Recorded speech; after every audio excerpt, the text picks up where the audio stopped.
It's Wednesday, February 2nd, 2022. This conversation that they were having this morning on Channel 2 News, where there's this one person who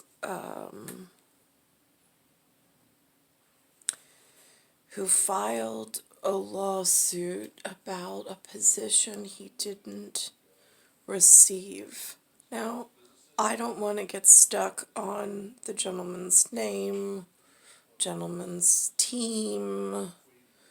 I don't want to get stuck on the way that this looks like it almost looks like political strife from this already large snowball capability that the humans, the monsters, and the animals have all gotten used to using. If I'm looking at the earth and the way it's performing in the dance that in this one section of a sports league. Now, there's other sections of sports leagues. I do not know if they follow the same model. I have no way of knowing that. Only they know how the internal parts of the system work. However, what I am concerned about is this growing integral piece of a way or a method of communication, and not so much how it's presented at first. It's just that there were pieces leading into this one conversation being held today that the conversation's been misled leading up to this particular conversation. And then how is the receiver, who may not know football, who may not know United States of America, or might not know America, might not know right now that there's some kind of competing whatever at a lot of different levels. There's investors, there's leadership that relies on stable intelligence networks of sorts. But the lines then get blurred and difficult to read at times. There's a lot of non-emotional pieces that I just look very distal at the issue, based on my own position of where I've just been left behind. Or left out. I don't know. They're having this conversation, and the thing I've heard is that the humans, the animals, and the monsters, because they have this relationship they play off of. Me being some alien human hybrid that's totally separate and whatever. Just looking in at this, because I have no money to invest, I've had no time within this, just as an outsider with whatever, sparingly human interactions, sparse perhaps. So the use of this thing called a lawsuit, LAWSUIT, while it makes perfect sense at one level, I feel as though when I listen to the headlines, I don't have access to the court system, who serves, who receives, whose juries, whose grand jury, what that means, I have no idea. This has not been the life that I've been introduced to. Thank God I stay outside of that level of whatever crime scene investigation and process.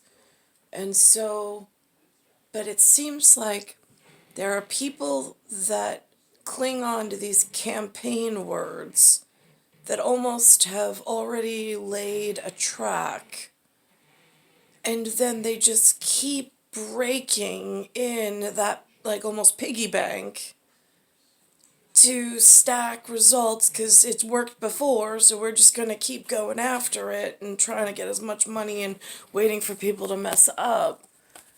I mean, like, that's what it just feels like the law system is at this point. I mean, I don't know if it's avoidable. I don't know what was in place prior to this, but I hear that people sue the cities and they make ridiculous amounts of money. I don't know any of them, of course, but I've heard this theme on the news, and I don't know if because it's been done before, if it's promoting new people to encourage them to do this. That's a frightening thought. Then there's some people who have been allowed to learn the internals of this new hidden law system.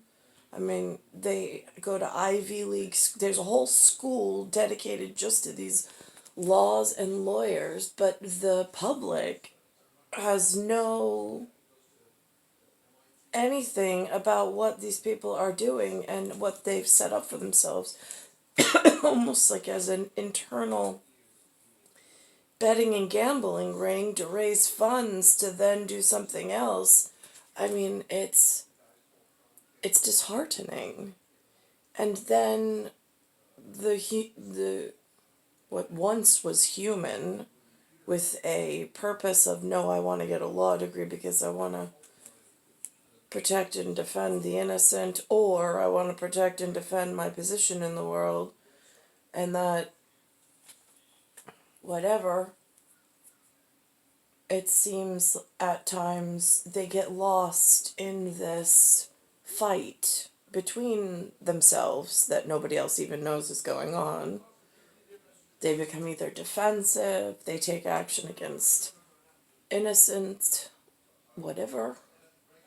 But it is just a breakdown because there's so much distance between what a lawyer does and is that wears just a regular suit to court. We're not talking like a JAG lawyer, which I saw they made a TV show out of that. It's really the only reference that they've ever made to a uniformed officer. I mean, technically, New York City gets loud and obnoxious. They have corrections officers. They wear some, we'll call it midnight blue uniform, but I'm not referring to them because JAG law is a totally different and separate whatever, and I don't know. I don't think they normally hang out in zero class. Whatever. And I don't know if they're able to even get the right information from the suits that are supposed to be doing the right thing but get lost in the fight of prior campaigns and prior wins, prior losses, and then stacking the odds all wrong. And I don't know if there's like an override of how to readjust or shift the weight. That gets confusing.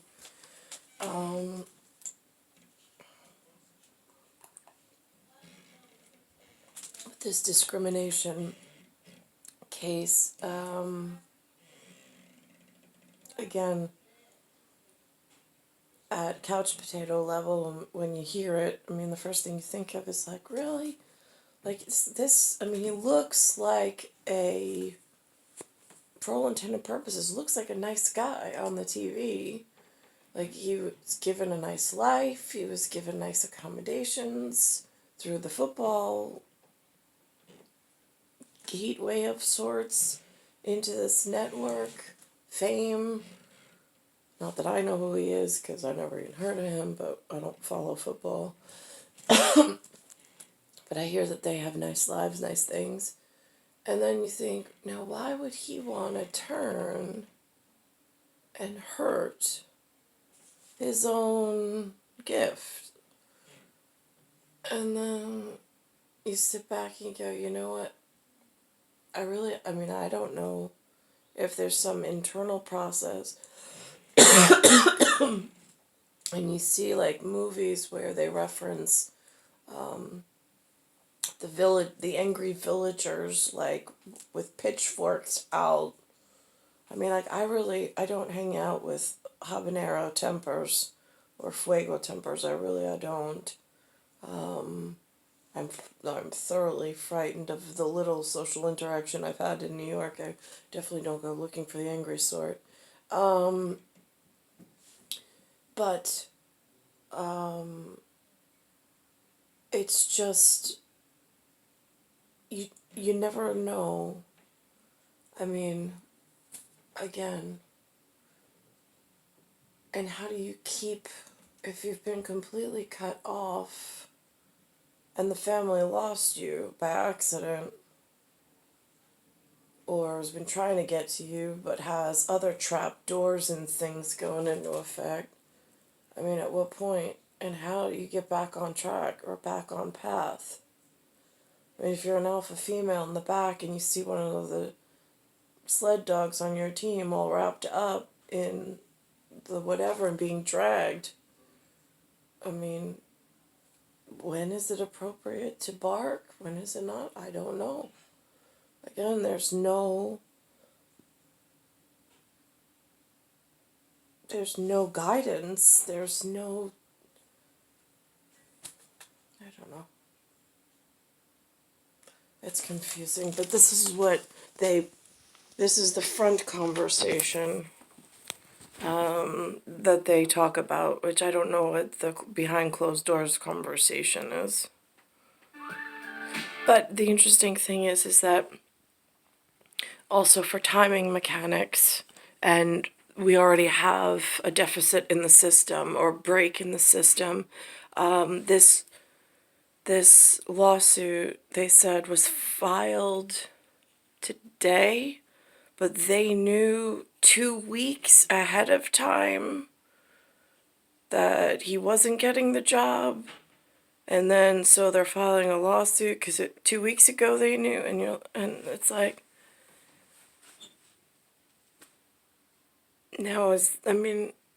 what's the purpose for the lawsuit then? If you knew he wasn't going to get, again, it's a confusing topic. Welcome back to CBS Mornings. A bombshell lawsuit accuses the NFL of racism in hiring coaches. And we have the first interview with a former head coach who has filed it. His name is Brian Flores. He was fired last month after 3 years coaching the Miami Dolphins. His lawsuit claims the NFL has failed to create a fairer hiring process. Quote, nothing has changed. In fact, the racial discrimination has only been made worse by the NFL's disingenuous commitment to social equity. It's a whole lot of internal vernacular. Like if the NFL, for some reason, was considered its own envelope to look at with its own way of doing things and its own whatever, but needed some kind of, still has to function within, like a subset has to still function within the rationale. But if parts of the rationale have gone into invisible numbers, invisible numerics, and now all of a sudden irrationality is set in somehow. That means the rationale has to either change or has to be addressed because the invisible numerics of it is going to cause bigger problems at the irrationality side, which is actually where the fix will begin and takes place just by the magic of the whatever that broke originally, or a place where it broke originally. But what scares me is the way it's presented, because I see a lot of aggression coming over the teleportation and the television. I see it being told one way. I mean,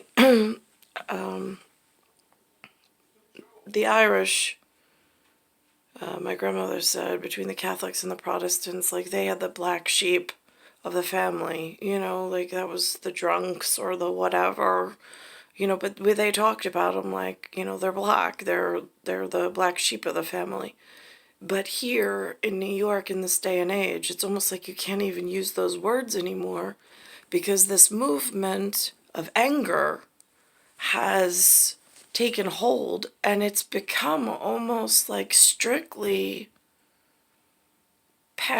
like you have to have dark skin, like this gentleman, like you have to be so non-familial in order to even be able to speak, because otherwise it's like the ears prick up and like they're looking for lawsuits. And it's like that level of freedom and free speech no longer exists, because you're like, well, I mean, again. So I know that also, or I've heard also, that another non-familial to myself, there's several of them in movements of, could be anybody. From my perspective, I mean,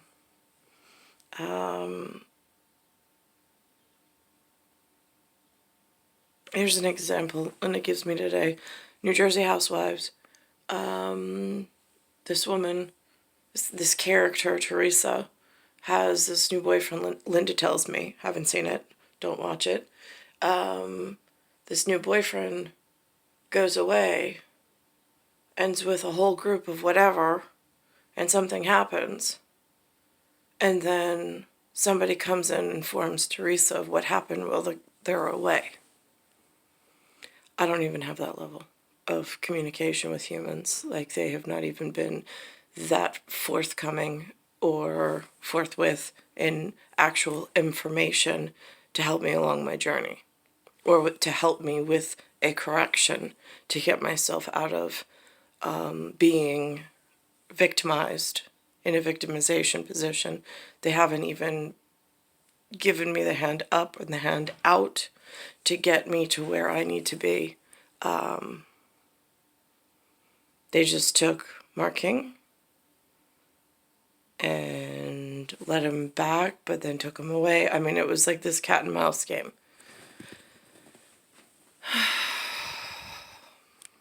As of today, there are three head coaches of color, including... I could see, could spark riots, could spark anger, could spark danger in the streets, which then puts law enforcement in danger, and so on and so forth.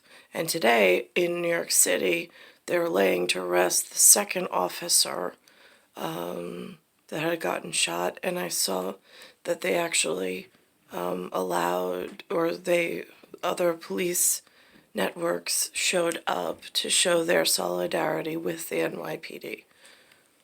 Including one black man out of 32 in the league. That's down from 8 in 2018. About 70% of the players are black. The NFL says in a statement, diversity is core to everything we do, and there are a few issues. Now, I noticed here there's no name from within the team. Nobody's taking credit for this quotation. Technically, I guess that falls under the umbrella of the roast beef colored whatever and the symbol that they use. On which our clubs and our internal leadership team spend more time. We will defend against these claims, which are without merit. Brian Flores is here with us right now with his attorneys, Doug Wooddor and John Alefterakis. Make sure I got that right. For an interview you'll see first on CBS Mornings. Good morning. We appreciate you guys joining us. We know that you guys did reach out to us last week, but I'm glad you guys are sitting down with us now. Now, I saw this and then I rewound it. And then I'm just making a footnote for myself. But it looks like This woman refers to herself as Gail King, and this gentleman was in football as well. I saw later in this larger episode of CBS This Morning at this Eastern Standard Time unit of measurement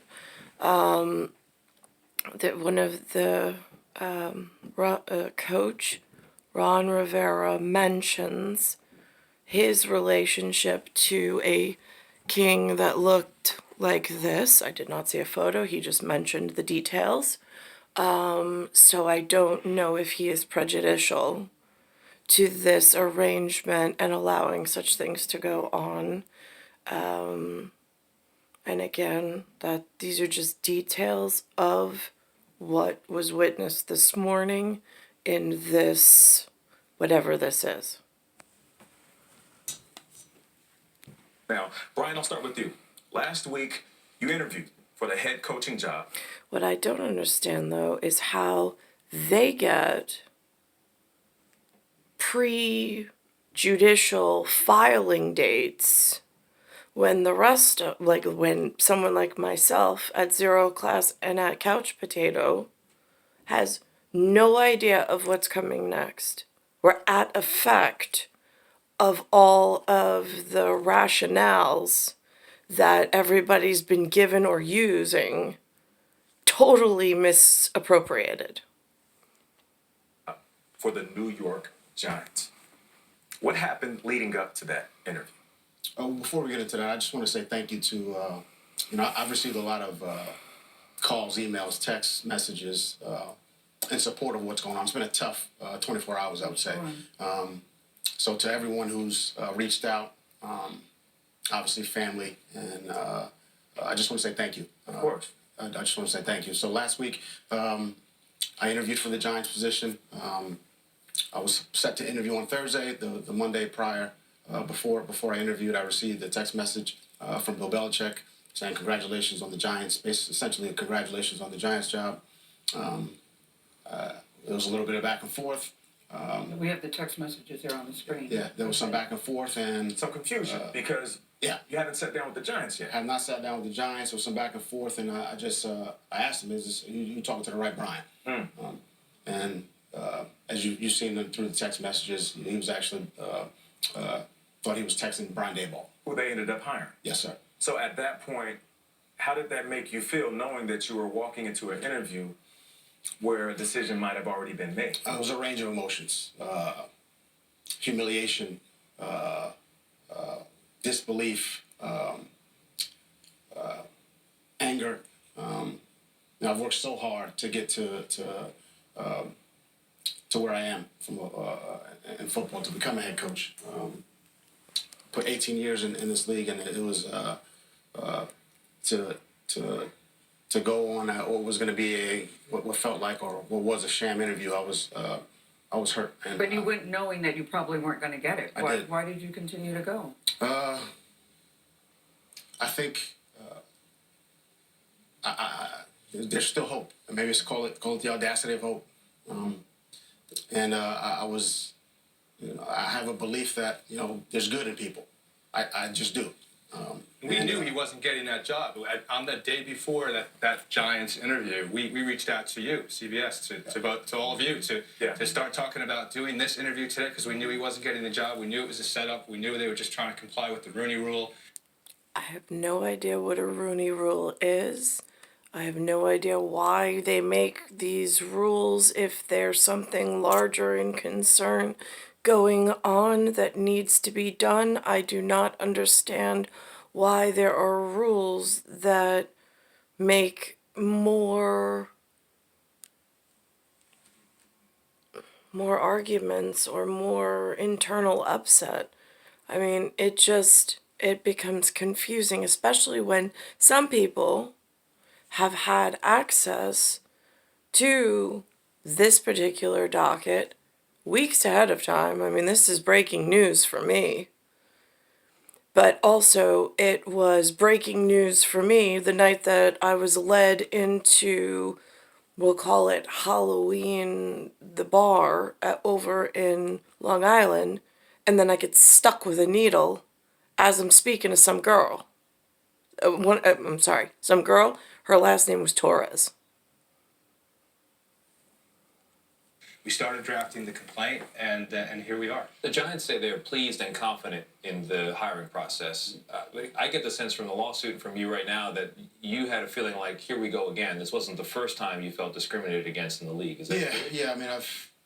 I mean, the Rooney Rule is intended to, give minorities an opportunity to sit down in front of ownership. But I think what it's turned into is an instance where guys are just checking the box. And that's been the case. I've been on some interviews in the past that where I've had that feeling. There's always no way to know for sure, but. Now, does Minerva ever get in the justice system? I'm just curious. Minerva. She's the blind justice lady with the set of scales that she does not usually tip in her own favor, only because she's fallen down and over. At what point does Minerva actually get to say, I know it's on top of some of the buildings in some of the fresco paintings where people show up every day, but like, do I ever get to where I need to be on the stage, on the world stage of life? I'm just curious. But and I know I'm not alone You have to there. have the Rooney Rule. I think. Even isn't that a problem? What were we going to say? It's absolutely. I'm sorry. It's absolutely a problem. And one of the things that we're doing to help effectuate this change is, the Rooney Rule's tied to the assumption that presidents, owners are going to do the right thing, hire the best, most qualified candidate. Yeah. What we want to do is tie, certain. Well, here's where you went wrong with Rooney Rule. See, this started in 2003. 2003 had already been raped and assaulted. It's on toilet paper file. It's just not with, like, when the education system is so poor in New York that when a woman gets abused or goes through a traumatic event, I mean, I know so little of the law and how to report something. And my abuser's not going to teach me, so that goes right out the window. So when this rule went in place for whatever reason, the world was already off kilter. Mark had been taken away years prior. Nicklaus had shown up. Mark got taken away. Then Nicklaus comes for whatever. Spends an amazing short, brief time period with me. And then all of a sudden he disappears again. And then Romer shows up. And then the whole world goes off rails. Somewhere around 1998. 1998. It was perfectly blissful when Nicklaus showed up, because it seemed marriage and going back on the right path. And then he disappears, and it gets pulled off into 1976 direction. And then all of these other really horrific things ensue. But being that the education system is so poor, not only in public schooling, but in I told both my parents that he was joking me. She says, go to the doctor, go to a therapist. So we did, and that's how I reported it. But there's nothing here in this area, in this time frame, that's been structured properly by a real family. Things to performance and action through this. But Brian, the reason the timing is really important here, because you're actually up for 2 additional NFL jobs right now. Yeah. So why did you do this, knowing from your own statement that you may have sacrificed your future in the NFL, and you're a young man? Yeah. Well, I let both the teams know that we were gonna file, but look, I love coaching. I'm gifted to coach. I know that. And the relationships I built with players, coaches, support staff, I'm gifted. The word for me when I watch him is he seems humble. I don't know off camera if that's the way that he brings himself into each situation because I don't know the man. However, on this particular television view, in this interview, he seems humble. Gifted to coach, and I love coaching, and I want to coach. And I've heard This- from reliable sources you're a very good coach. Let the No doubt record about show. Always room for improvement, but I like to think that as well. But this is bigger than coaching. Of course. This is much bigger than coaching. Now, we'll get back to the lawsuit in regards to the Broncos and the Giants, but I want to talk about the Miami Dolphins for a second. You make claims that you were The Broncos and the Giants. Now, what is that about? offered $100,000 for each game this team lose, subsequently to get a better draft pick. Kind of speak on that, because you don't hear about that going on behind closed doors. I'm a former player. I know you as a coach. You want to win. I walk in that locker room. I want to win. I don't hear people from the front office and above making those type of decisions that can change the outcome of your coaching career. Look, this game's done a lot for me. I grew up not far from here, in the projects in Brownsville, Brooklyn. Didn't grow up with a lot. This game, changed my life.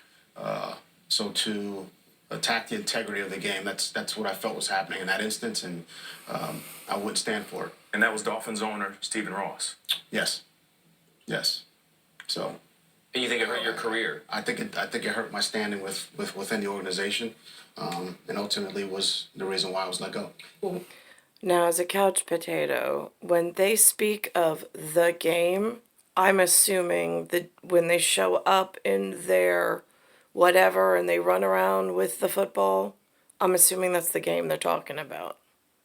If there's more going on, like more of a political whatever, that's not really clear to regular public, especially myself, especially since I haven't really followed football, but what little they've brought out on breaking news to someone like myself who doesn't follow the sport, it's not real clear if there's a two-ply game going on here. I just assume it's the one ply. They get dressed up, they have a football, and they run around, and there's some rules that they follow. If there's a second layer, then I'm really unclear on how that works or if that exists. Word on the street now, though, Brian, is that either you've torpedoed your career, that this is the craziest thing you could have done, or that it's very brave and very bold of you to do. How are you feeling? Are you at peace with your decision? And was this a very difficult decision for you to make to file a lawsuit before you have a job? I understand the risk, and yes, it was a difficult decision, and I went back and forth. And like I said, And I mentioned before, in a metaphorical way, about a family look-alike that I don't have access to. I don't know how people find other people. I asked Lou and Lynn, I'm like, if I wanted to find somebody, how would I mean, either have to hire a private investigator, which I have no money, or their whole thing is look up on Facebook. Okay, the kind of person I'm looking for doesn't have an account on Facebook, but whatever. And there was, at some point, an exodus. I found out through here or there, reshuffling, let's call it, of much needed staff for this area of New York, mostly my big fish, between Queens, Nassau, and Suffolk. I don't know why they sent I don't know why they sent a lot of people away from New York, like repositioned them away from New York, leaving the numbers down in New York for when I needed increased help and safety and security. Some were shifted, I believe, Midwest, but for the most part, it was to like Florida Panhandle area. I don't know why, and I don't know how I know that. But that comes up in this conversation as well. For me, anyway. I love coaching. I do. It's something that I'm passionate about. It brings me joy. And I love helping young people reach their potential and become the best versions of themselves. I'm gifted to do that. Brian, But this is bigger than that. I mean, can I just say, in 2022, the fact that we don't have one. And the other thing is, why are they able to act upon information and file lawsuits that I have no access to? I mean, I've been actually victimized, like literally stuck right on the side right here while speaking to somebody in public. I've been stuck with a needle. No idea what was in the needle. No idea who did it. I didn't know anybody who was surrounding me. And then I just wind up passing out at some point. And then, I don't know, I guess I woke up the next day but had no memory of it. Couldn't even, the pain was gone, so there was no like reminder of something happened.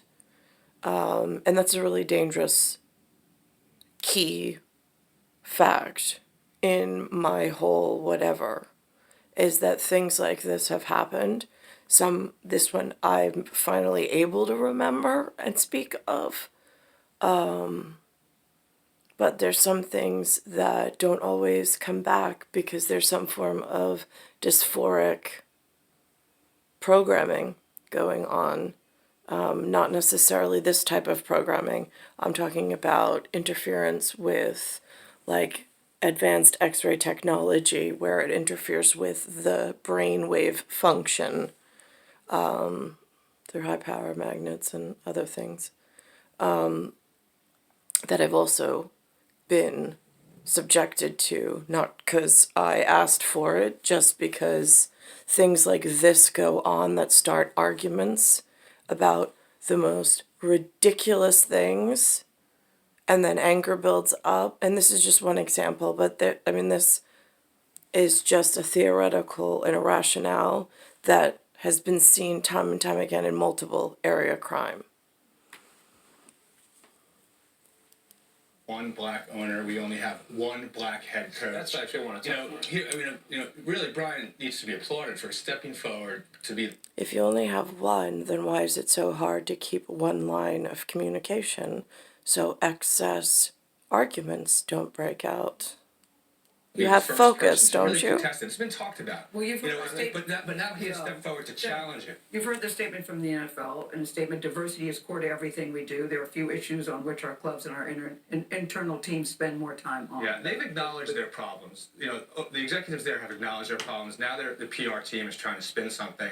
They could take two different paths. They could take the path of trying to defend and litigate, or we hope that they take the path of actually trying to correct things, to be an example not only for the NFL but for American society, to lead by example. When you talk about the owners, you got 31 white billionaires, and then the Packers have a special situation.